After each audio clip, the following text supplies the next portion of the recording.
உட்காருங்க. மாண்பு உறுப்பினர்,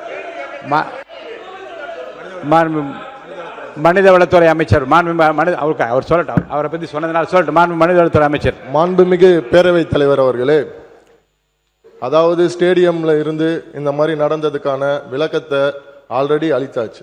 அதுல அவங்களுக்கு பல்வேறு முரண்பாடுகள் இருக்கலாம், பல்வேறு கருத்துக்கள் இருக்கலாம்.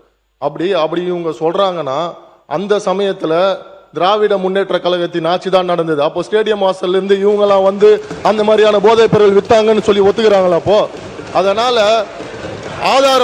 ஆதாரம் இல்லாமல் விளக்கம் கொடுத்ததுக்கு அப்புறமும் தேவையில்லாத பேச எனக்கு கூட தான் வந்து இப்ப செய்திகள்ல நீங்க சொல்லக்கூடாதுன்னு சொல்றீங்க. என்னோட அதாவது என் துறையை சார்ந்த கிட்டத்தட்ட அரசு வேலை கொடுக்கறதா சொல்லி 888 கோடி ஊழல் பண்ணிருக்காங்க. எனக்கு பல்வேறு முரண்பாடுகள் இருக்கு.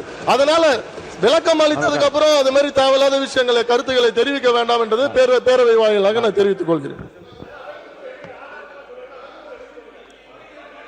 உறுப்பினர் உட்காருங்க. மாண்பு உறுப்பினர்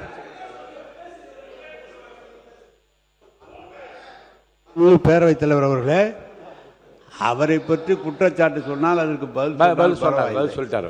அதை விடுத்து ஒரு ரெய்டில் எங்கேயாவது செக்குது 888 கோடின்னு ஒரு கேஸ் பதிவு பண்ண சொல்லி இடி சொன்னாங்கன்னு சொல்லி பெர்சீவ் பண்ணி அது வேலை கோர்ட்டில் இருக்குது சப்ஜெக்ட்.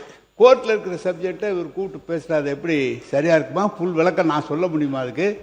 எனவே அதை அவை குறிப்பிலிருந்து நீக்க வேண்டும். 1 2 அவரை பற்றி சொன்னதுக்கு நீங்கள் பதில் சொல்லுங்க. அதை விட்டுட்டு ஏன்டானா நீங்கள் மற்றவனை பற்றி பேசிட்டீங்க.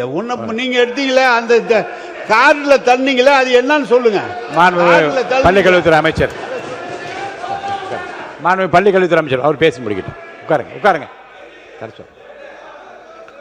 பள்ளிக்கல்வித்துறை அமைச்சர் அவர் பேர் என்ன? அவர் பேரு நிற்கிறார்.